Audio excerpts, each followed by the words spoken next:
안녕하세요. 아낌없이 크는 나무 아크나입니다.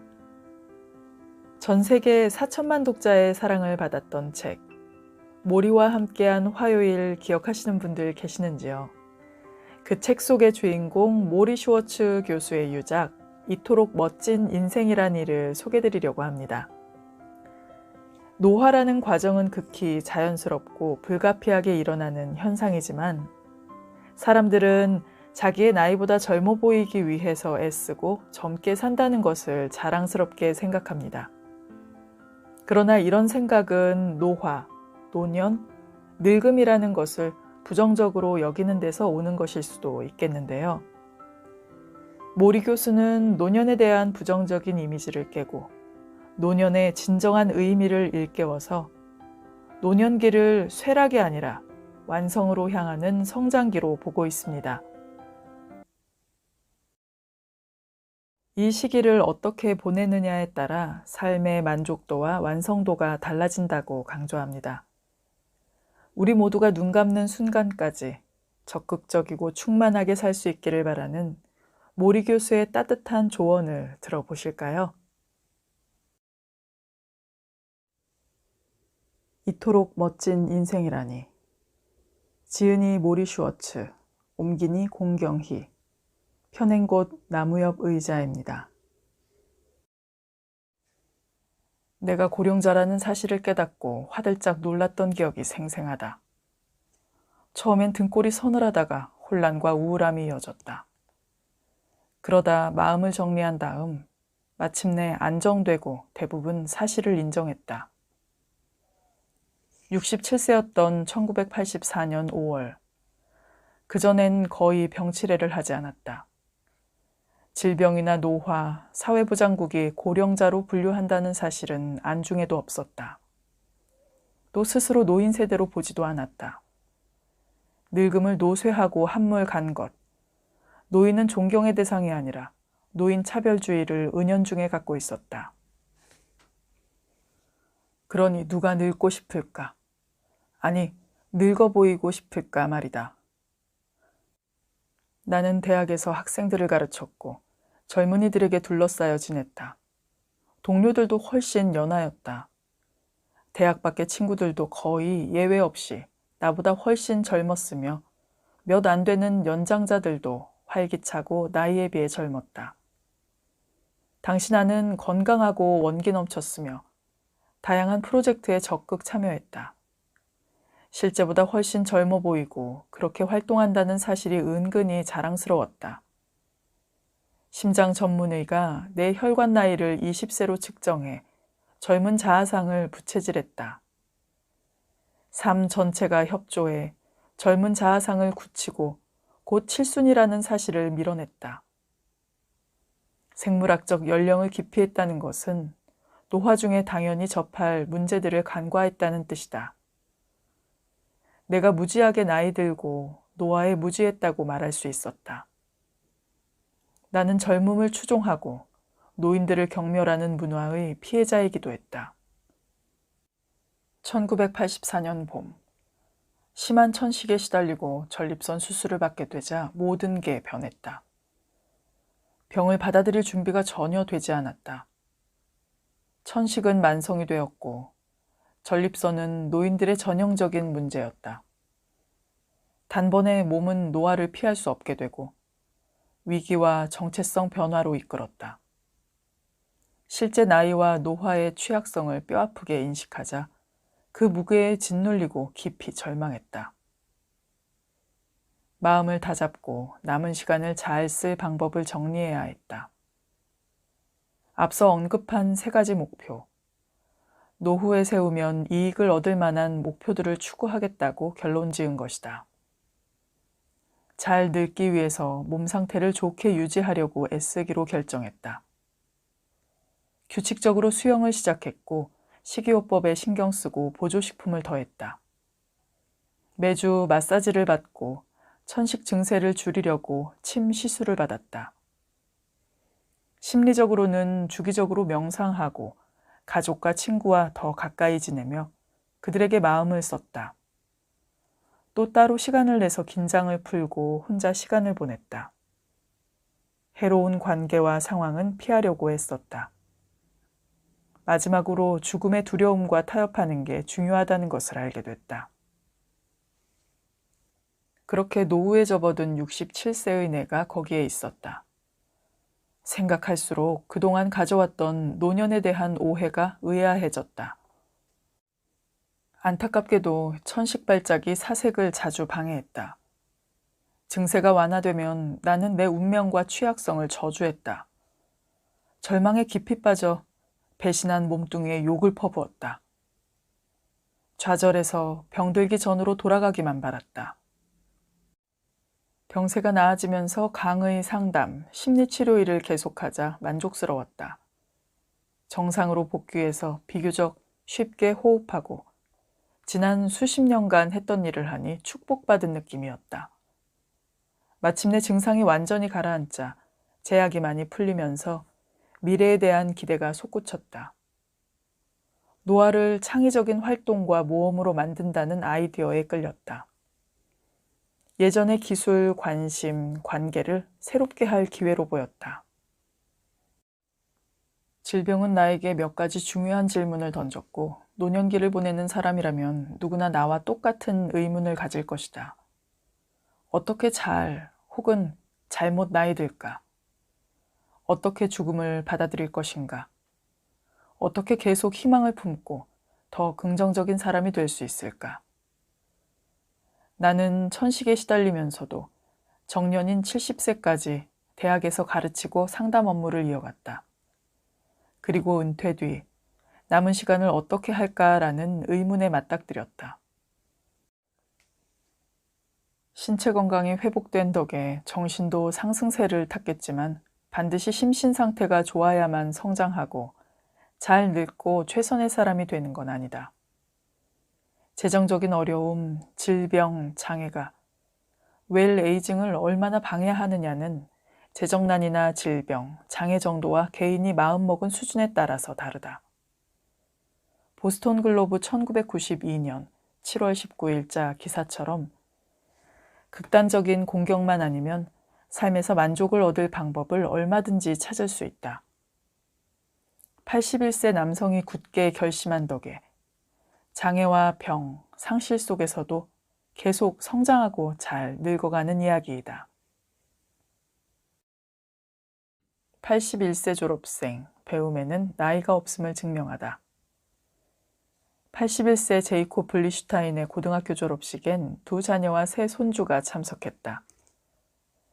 교장이 졸업장을 수여하면서 나이를 밝히자 블리츠슈타인은 축하객들에게 손을 흔들면서 울었다. 당연하지 않은가. 그는 1974년 센트럴 고등학교 개교 이래 최고령 졸업생일 것이다. 로스앤젤레스 지역 대변인은 관련 기록은 없지만 블리슈타인보다 고령인 고교 졸업자는 들은 적이 없다고 말했다. 졸업장을 손에 쥐기까지 10년이 걸렸고 그 사이 이 은퇴한 상점주인은 뇌졸중을 한 차례, 폐렴을 2차례 앓았다. 인공 심박동기를 2차례 삽입해야 했고 아내와 형제자매 둘을 저 세상으로 보냈다. 블리츠슈타인이 고교 과정에 매진한 데는 이유가 있었다. 그는 학교에 대해 이렇게 말했다. 최고의 명약이죠. 마음에 어떤 목표를 품게 되니까. 그는 1920년대 고국 우크라이나에서 고교 과정을 이수하고 유대교 교육도 받았다. 그런데도 공부하고 싶다는 생각은 늘 품고 살았죠. 미국은 평생 최고의 경험입니다. 이런 나라에 살면 역사를 알고 싶어지죠. 신문을 읽는 정도로는 성에 차지가 않아요. 그래서 무슨 일이 있더라도 졸업장을 받겠다는 심정으로 고등학교에 다녔어요. 그 사이 아프거나 죽을지 몰라도 말이죠. 블리츠슈타인은 죽지 않았다. 성적과 과제의 압박 속에서도 건재했다. 1989년 졸업생 중 4.0 만점을 받은 두 사람 중 한 명이었다. 졸업장을 받겠노라 다짐했지만 반복되는 병마에 시달려 이따금 흔들리기도 했다. 뇌졸중을 겪은 뒤에 재등록해야 되는데 손이 너무 떨려가지고 서명을 못하겠더라고요. 이제 그만할 때가 됐다 싶었죠. 그때 지도교사가 내 손을 잡더군요. 그러더니 별일 아니에요. 걱정하지 마세요. 제가 도와드릴게요. 라고 말했죠. 졸업식에서 그는 흥분한 나머지 연단에서 내외빈과 악수하면서 동료 학생들이 기립박수 하는 줄도 몰랐다. 나중에 아들에게 들었죠. 그래도 연단에서 시간을 물어볼 정신은 있었다. 학교 측이 졸업식을 6시 30분에 맞춰 시작한 덕에 일몰 전에 귀가해서 유대 안식일을 지킬 수 있을 터였다. 블리츠슈타인은 졸업식이 끝나자마자 일어났지만 함께 사진 찍어달라는 학생 10명의 부탁에 응한 뒤에야 자리를 떠날 수 있었다. 그는 졸업장을 손에 들고 아직 끝나지 않았다고 말했다. 최근 그는 손님에게 말했다. 하나 말해줄까요? 난 대학에 진학할 작정입니다. 그는 웨스트 로스앤젤레스와 산타모니카 커뮤니티 칼리지에 합격했고 거기에서 4년제 대학에 편입할 계획이다. 농담 아니에요. 2000년까지 산다면 아마 박사가 되어 있을걸요? 나이 드는 두려움. 천식에 시달리며 이 책을 쓰는데 너무도 두려웠다. 미래가 불확실하고 예측할 수 없어 겁났다. 앞으로 통증, 고생, 기능장애를 겪으리라 예상했다. 모든 것의 원인은 한 가지, 바로 노화였다. 연장자라는 이유로 사람들이 내게 부정적인 태도와 행동을 보이는 게 언짢았다. 3, 40년 만에 지인들을 만났을 때 나는 경악했고 속으로 소스라치게 놀랐다. 예전에 민첩함이나 생기락은 없이 몸을 떠는 주름투성이 노인들이었으니 서글펐다. 그들을 동정하다가 문득 궁금해졌다. 그들 눈에 나도 똑같지 않을까? 돌이켜보면 나도 연장자들을 외면했다. 그들과 교류해야 할 때 같이 있으면 약간 혐오스럽거나 거북했다. 그런데도 스스로 인내심 많고 편견 없는 사람으로 생각하다니. 허물없는 사이이거나 모임에서 만난 이들도 마찬가지였다. 스스로 늙었다거나 고령자로 여기지 않았다. 당시 75세인 제인에게 언제 처음 늙었다고 생각하느냐고 묻자 그녀는 발끈하면서 쏘아붙였다. 누가 늙었다고 그래요? 난 나를 늙은이로 보지 않아요. 제인을 비롯해서 많은 이들에게 늙다라는 어휘는 이미지가 나쁘기 때문에 사람들은 늙음을 인정하기를 거부했다. 또 자신이 노년기에 접어들었다는 사실을 부인하거나 무시했다. 자신이 아닌 타인들이나 겪을 일로 치부했다. 어떤 이들은 젊게 꾸미고 행동하려 했었다. 남성들은 활동적인 스포츠에 매진하거나 젊은 여성들과 어울리려고 했고 여성들은 머리를 염색하거나 성형수술을 받았다. 나는 스스로 시니어나 노년층으로 규정하는 일도 가치 있다고 조언했지만 그들은 노년기의 잠재력을 발휘하려고 전전긍긍했다. 이렇게 노인 차별적인 태도로 사고하고 행동하는 노인을 많이 봐왔다. 노년층이 노인들을 향해, 다시 말해서 자신을 향해 낙인 찍는 태도를 보인다는 사실은 그리 놀랍지 않다. 노인 차별주의가 사회에 너무 깊고 단단히, 무의식적으로 넓게 퍼졌으니까. 고령층 스스로 노인 차별주의를 내재화해서 더는 유용하고 생산적이고 창의적인 삶을 기대하지 않는다. 이런 태도는 질병처럼 고령층을 약화시킬 수 있다. 자기 안에 노인 차별주의를 깨달으면 자신을 노인으로 인정하고 사랑할 수도 있다. 노인을 차별하는 태도와 행동의 결과가 노년층을 더 불안정하고 불확실하게, 수치스럽고 비인간적으로 느끼게 한다는 점을 깨달을 수 있을 것이다. 우리는 나이에도 불구하고가 아니라 나이, 즉 노인은 우리 모습 덕분에 귀하고 가치 있다고 느낄 수 있다. 노인 차별주의를 극복하면 자신을 긍정적으로 보게 되고 노인 차별주의가 추한 머리를 쳐들 때마다 쉽게 맞설 수 있다.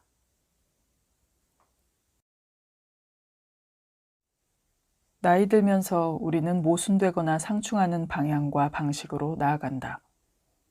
예컨대 혼자 있고 싶은 마음은 관계를 지속하고 싶은 욕구와 상충한다. 사회생활에 참여하려는 욕망은 집단과 거리 두고 싶은 마음과 충돌한다. 우리는 어떤 현실을 대하고 싶은지, 어떤 현실을 피하거나 부인하고 싶은지 갈등한다. 누군가에게 도움받아야 한다는 사실을 인정해야 하지만 최대한 독자적으로 할 수 있는 일들을 해서 의존하는 정도의 균형을 맞추려고 애쓴다. 결국 우리는 희망을 품는 일과 절망해지는 일 사이에서 갈등해야 한다. 이런 반대 성향이 양극단의 충돌이나 한쪽으로 치우치는 갈등으로 보이기도 한다. 양극성이나 상충이 아니라 노년기의 모습을 인정하고 융합하는 과정의 양면으로 볼 수도 있다. 나는 후자로 보고 싶다. 노년기는 이질적인 것들을 조율하려고 애쓰는 시기이다. 우리는 혼자이고 싶은 욕구와 어울리고 싶은 욕구 사이에서 균형을 잡으려고 애쓴다. 한쪽으로 기울지 않도록 균형을 맞추면서 자신에게 적합한 평형 상태를 찾을 수 있다. 혼자인 것과 혼자라는 느낌은 어느 정도는 인간의 기본 조건이며 현대사회에서 필연적이다. 노후의 삶의 일부였던 사람들과 상황들에서 소외되면 고독이 중요한 이슈가 된다. 때로는 타인들 때문에 고독해지기도 한다. 너무 까다롭다고 요구가 많다는 이유로 가족이나 친구에게 외면당한다. 가까운 이의 죽음을 겪기도 한다. 삶의 공허를 채우고 싶지만 그 빈자리가 메워지지 않아 외롭다. 어떤 이는 고독을 선택하기도 한다. 어떤 고독한 시간은 풍요롭고 알차서 설렌다. 또 어떤 시간은 고통스럽고 꺼려져서 공허하다. 고독이 고통스럽고 부정적으로 느껴진다면 고독을 받아들이고 긍정적으로 타협하는 법을 배울 필요가 있다. 원치 않는 고독을 혼자서 호젓하게 보내는 시간으로 바꿀 방법을 찾아봐야 한다.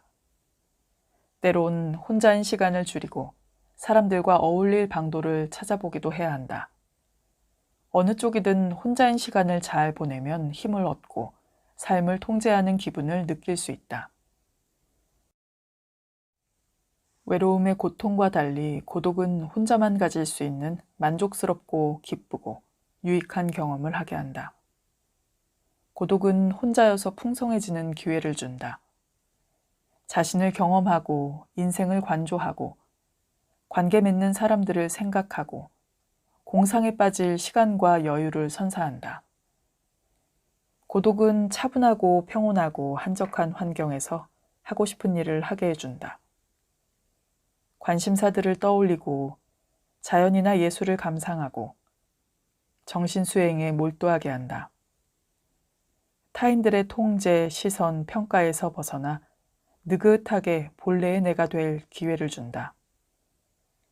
이 시간에는 역할을 수행하거나 감동을 줄 걱정 따위는 내려놓아도 된다. 혼자일 때는 남의 단점과 유별남을 견딜 필요 없이 원하는 시간에 자고 깨도 된다. 한마디로 고독은 자신, 그리고 우주와 깊이 이어준다. 또 고독은 고요를 탐구할 기회를 준다. 온갖 소리로 넘쳐나는 생활 속에서 고요는 소리들 사이에 이상하고 불편한 공간일지 모른다. 하지만 고요 자체를 경험으로 보면 무척 유익하다는 걸 알게 된다. 고요가 나름의 소리, 감각, 영향력을 가진다는 점을 놓치기 쉽다. 고요를 이용하면 내면의 풍경을 발견하고 육체를 경험할 수 있다. 내밀한 감정들을 살피고 자신이 그 고요의 공간에 어울리는지 알아볼 수 있다. 고요에는 아주 고유한 특징이 있다. 자궁의 고요는 가능성이 넘쳐나며 새것이 잉태되는 생기를 준다. 반면 무덤의 고요는 묵직하게 무기력과 슬픔을 자아낸다. 고요는 명상에 필수적으로 흔히 접할 수 없는 영역을 발견하는 촉매제가 된다. 안타깝게도 혼자인 시간이라고 해서 모두 고독으로 충만한 것은 아니다. 오히려 외로움을 타기 쉽다. 외로워 본 적 없는 사람은 거의 없다. 아메리카 원주민의 지혜에 따르면 모든 인간의 유일한 공통점은 외로움이다. 누구나 살면서 각기 다른 시기에 외로움에 시달린다. 알다시피 외로움은 우리가 자신, 타인, 자연이나 다른 것과 연결되어 있지 않다고 느낄 때 오는 내적 진통이다. 군중 속이나 관계 안에서도 외로울 수 있지만 대부분 물리적으로 혼자일 때 외로움을 느끼기가 쉽다.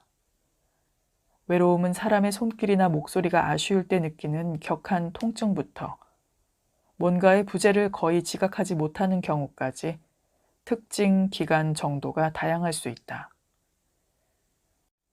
또 외로움에는 소외, 굴욕, 공허, 방치 같은 느낌, 다른 사람과 접촉이 끊긴 기분이 포함된다. 아무도 나에게 관심이 없거나 신경 쓰지 않는다고도 느낀다. 이런 불편한 마음은 얼마 뒤에 사라지기도 하지만 장기간 지속되기도 한다. 외로움 때문에 삶이 불편해지는 걸 막고 싶다면 여기 외로움을 달랠 몇 가지 방법이 있다. 외로움 마주하기. 종종 외로움이 너무 아프고 두려워 제대로 마주할 엄두가 나지 않는다. 하지만 그 감정을 객관적으로 살피면 외로움을 더는데 유용한 깊은 지혜를 얻을 수 있다. 소외와 외로움의 근원을 파헤치고 싶다면 자신에게 묻자.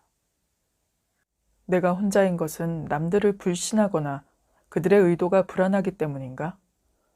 혹은 자존감이 낮은 탓에 남들이 내 결점을 알아채서 흥미를 잃거나 무시할까봐 두렵기 때문인가?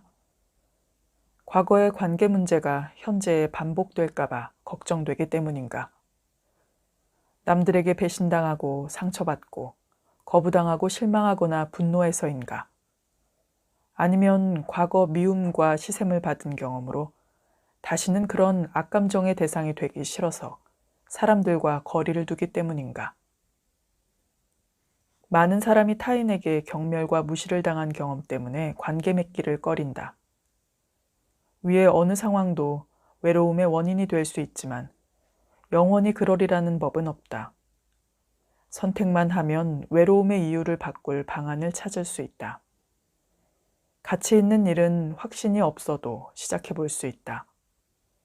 때론 살짝만 손을 뻗어도 멀리 이어지기도 하니까. 어떤 사람은 웰에이징을 노년기의 유일한 목표로 삼는데 만족한다. 또 어떤 사람은 웰에이징을 잠재력 실현의 필수 요건으로 본다.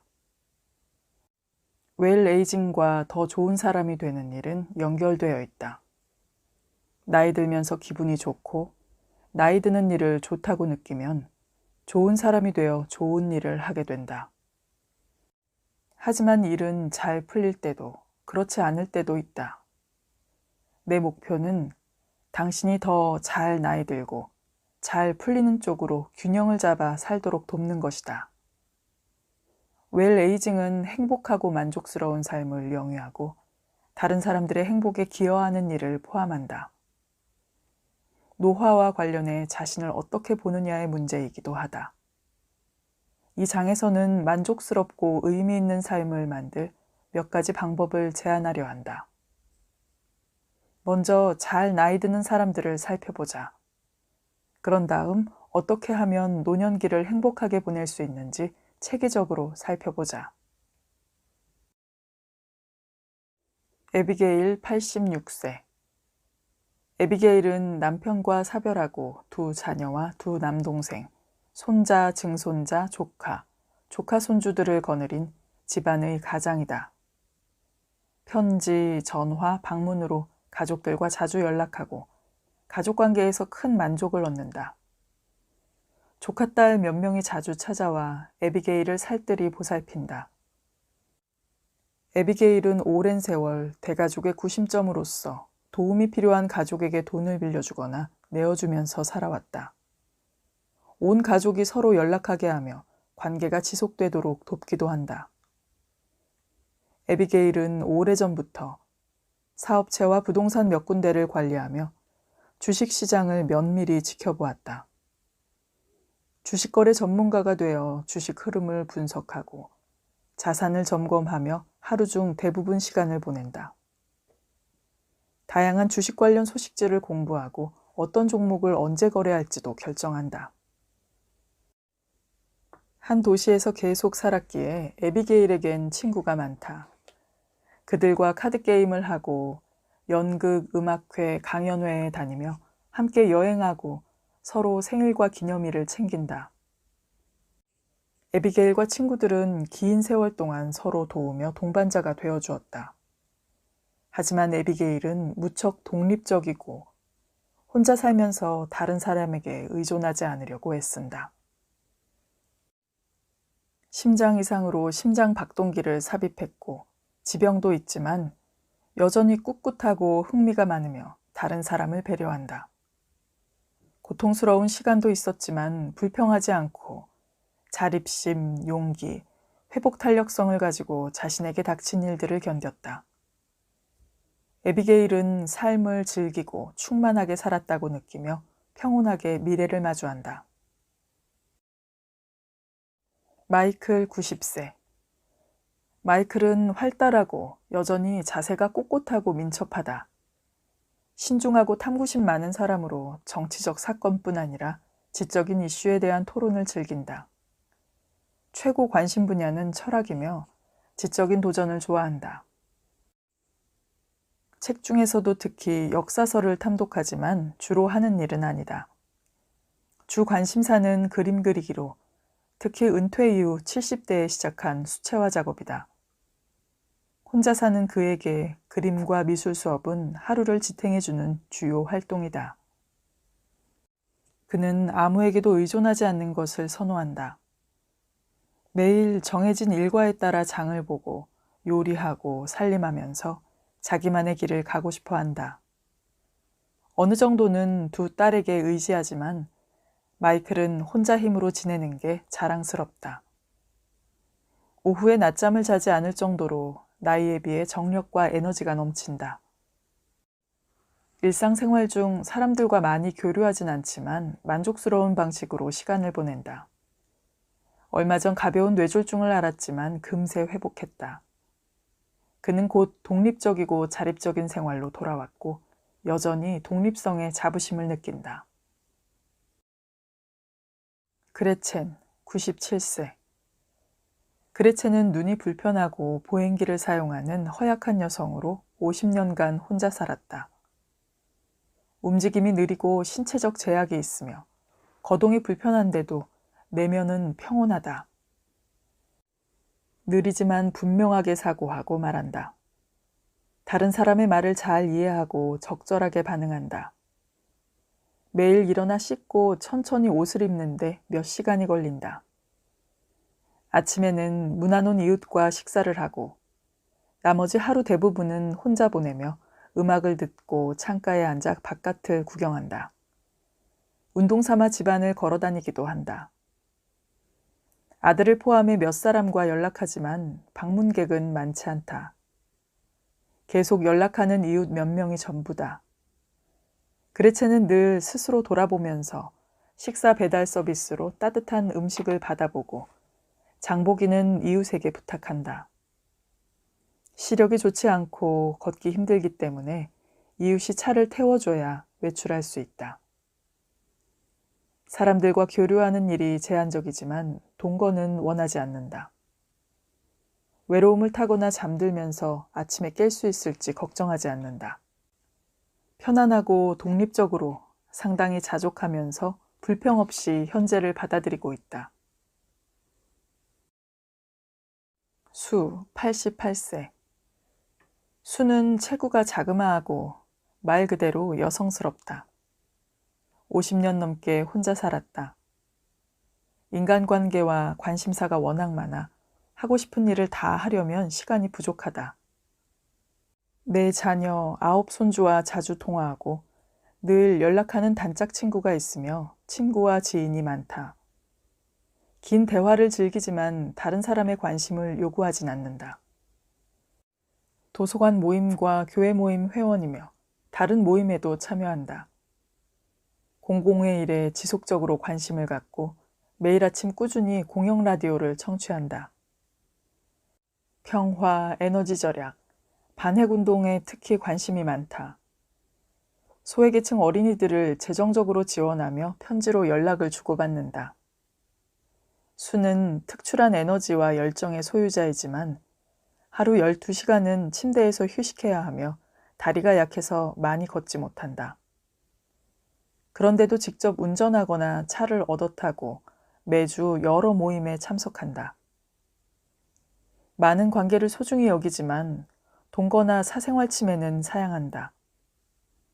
수는 자립적이고 배우자와 사별한 뒤 50년 이상 재정을 잘 관리해왔다. 독립성을 워낙 중시하다 보니 주치의가 운전을 그만하라고 권하자 화가 나서 주치의를 바꾸기도 했다. 수는 여전히 운전한다. 수의 성격은 그리 내성적이지 않으며 호기심이 왕성하고 계속 배운다. 자신의 삶을 매우 좋아하고 침울해지지도 않는다.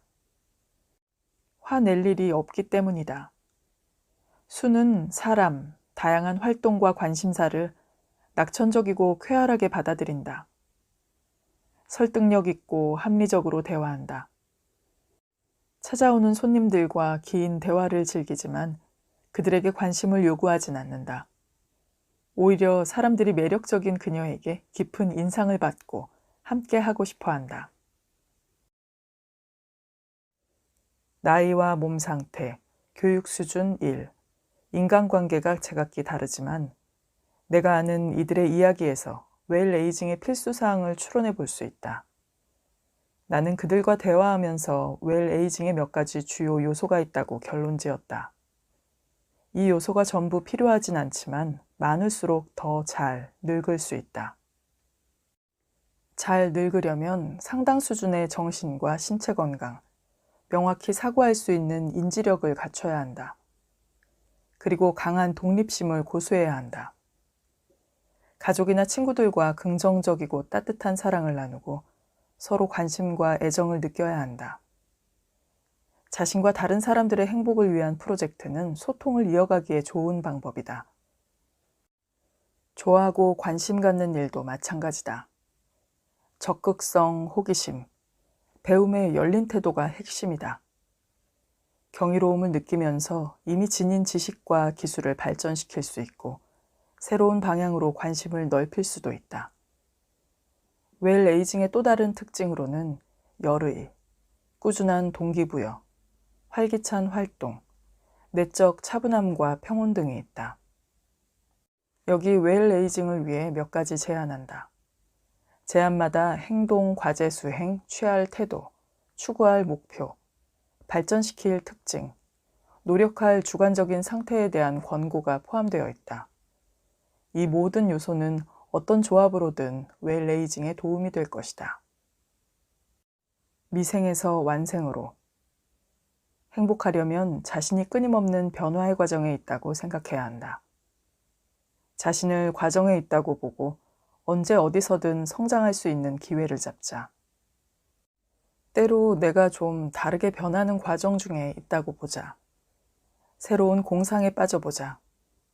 자신을 미완성으로 볼 수 있다면 항상 발전하고 있다는 뜻이다.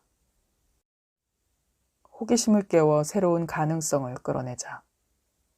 세상이 더 나빠지면 나는 더 나아져야 한다. 상황에 적응해 더 좋아지게 만들자. 친절을 표현하지 못해 애먹는 사람이 많다. 그런 경우 좋아하는 이에게 마음을 직접 표현할 방법을 강구하자. 아직 실현하지 못한 포부들을 완성해보자. 살아보지 않은 인생을 지각하고 그 삶을 살기 시작하자. 잃어버린, 표현하지 못한, 지각하지 못해 밖으로 나오려는 나의 일부를 찾아서 활력을 불어넣자. 스스로 묻자. 나는 어떤 사람이 될 수 있을까? 어떤 방법으로 여전히 생산적이고 창조적이고 쓸모있는 사람이 될 수 있을까? 내가 의도하고 될 수 있는 모습을 더 지각해보자. 자신을 늘 배움의 과정에 있는 학생으로 보자. 현재 상황을 더 배울 기회로 본다면 권태롭지 않다. 만년 학생으로서 계속 자신을 새롭게 하고 일깨울 것이다. 지평을 넓히자. 사고와 감정의 범위를 늘리자. 상상력을 깊게, 길게, 그리고 넓게 확장하자. 할 수 있는 일에 대해 전망을 키우는 것이다. 공감의 족쇄를 풀자. 달리 누구를 이해하고 관심 갖도록 배울 수 있을까? 수줍음, 겸손, 근시적인 사고가 숭고한 목표를 막지 못하게 하자. 우리는 모두 탐험가. 새로운 지평선을 탐구할 때면 한계를 넘는다는 두려움이 방해하곤 한다. 예상되고 관습적인 경계를 허물기가 두렵고 낙심하거나 파괴적으로 변하거나 미칠까봐 겁난다. 하지만 바로 거기가 독창적이고 황홀하고 신나는 일을 찾을 지점이다. 그러니 움직이는 것을 겁내지 말자. 낯설고 변하는 상황을 더 수용하자. 탐험가가 되자. 자신을 초월해 옮겨가는 것에 마음을 열자. 위대한 열정, 숭고한 행위, 발산되는 창의력에 실려가는 일에 마음을 열자. 내 안의 외진 곳과 이국의 땅을 깊이 탐구하는 것이다. 생경한 생각과 개념, 이상한 상상, 새로운 감성의 영역을 파고들자. 새 과제를 수행하고 새로운 도전에 뛰어들 기회를 환영하자. 안정감을 주는 상황을 추구하되 거기에서 멈추지 말자. 모험에 나서는 데는 나이가 없다. 늙었다고 해서 매력적인 신비와 수수께끼를 풀지 못하는 것은 아니다. 태풍이 지나간 뒤 다른 사람들이 주는 실망, 공격, 힘겨루기 따위는 무시한다. 이런 골칫거리가 스트레스나 불안 수위를 높이지 않도록 처리하는 법을 배우자. 지나가게 놔두거나 적극적으로 밀어내자. 겉으로는 강인하게 필요한 일을 하며 불쾌하거나 어려운 상황을 처리하고 안으로는 따뜻하고 부드러우며 필요할 때 보살피는 사람이 되자. 노년기에 겪기 마련인 질병과 역경을 다루는 법을 배우자. 이는 질병에 몰두하라는 뜻이 아니다. 병을 밀어내고 나머지 삶을 살라는 말이다. 병세가 깊어지기 전에 치료 기간 동안 병에 집중하는 것이다. 회복을 긍정적으로 보고 병의 암울한 영향을 밀어내자. 용기, 끈질긴 결단이 넘치는 투지, 약부터 명상까지 모든 수단을 동원해 병을 이긴다는 확신을 모아 병세를 돌려놓는 것이다. 희망을 포기하지 말자. 계속 병과 싸울 의지와 고집으로 건강을 향해 지체 없이 나아가는 것이다. 차도나 회복을 진심으로 믿고 기대하자.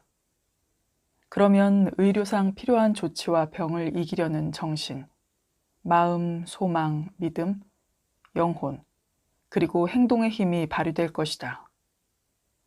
노화의 부침을 감당할 내공도 쌓일 것이다. 역경을 배우는 기회로 바꾸고 회복을 이용해 회복 탄력성을 키우자. 역경을 이긴 세월을 활용해 효과적인 대응력을 키우는 것이다. 태도, 정신력, 지식을 모아 역경을 감당할 방법을 최적화하자. 소중한 관계의 가치. 자신보다 나이가 많거나 적은 사람들 모두와 인연을 이어가자. 공동체를 비롯해 넓은 세상과 관계를 맺자. 특히 나를 아끼고 존중하는 이들과 관계를 유지하자. 잘 늙어가고 있어 존경하고 롤모델로 삼을 만한 사람을 찾아보자. 그에게 도움을 받은 뒤 자신의 경험과 지혜를 다른 사람들에게 공유하자. 손주들이 잠재력을 발휘하도록 도울 방법을 알아내자. 이때 자녀와 손주의 관계를 방해하면 안 되겠지만 오히려 자녀들이 반길 수도 있다. 최대한 여러 사람과 따뜻하고 정겨운 관계를 맺고 그들에게 책임감을 느끼자. 하지만 필요할 때는 방해받지 않는 사적 공간을 확보해야 한다. 인간관계의 어려움을 해결할 방법을 개발하자. 자신이나 타인에게 상처 주지 않으면서 답답함, 실망, 짜증스러운 감정을 표현하자. 관계를 유지하려면 노력이 필요하지만 그만한 가치가 있다. 좋아하는 일에 몰입하라. 확실하게 전진하려면 불굴의 인내는 필수적이다. 위대한 일을 성취한 사람들은 예외 없이 한 가지 일에 열정적으로 몰입한다. 매일 1000가지 일을 하지만 그 뒤에는 최고로 여기는 한 가지 일이 우뚝 서 있다. 휴스턴 스미스, 세계의 종교 중에서. 대의를 위해 싸우는 일은 무척 도발적이고 삶을 고양시킨다. 아침에 깨서 종일 활력을 주는 엄청난 관심사였기 때문이다. 열정적으로 추구하고 싶은 일을 찾아 신중하게 집중하고 몰입하자. 호기심을 갖고 도전하고 의미 있는 프로젝트에 참여해 건설적인 에너지를 쏟으면 하루가 목적의식으로 채워진다. 나이는 머릿속에, 마음의 태도에 자리한다.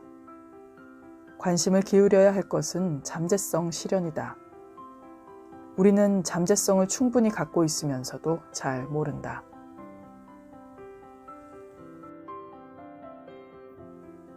멋진 노후의 가능성에 대해 완전히 무지한 채 노년을 얼마나 두려워하고 경멸했던가. 오늘날 내가 살고 만들어가고 경험하는 지금이 인생의 화양연화임을 이제는 안다.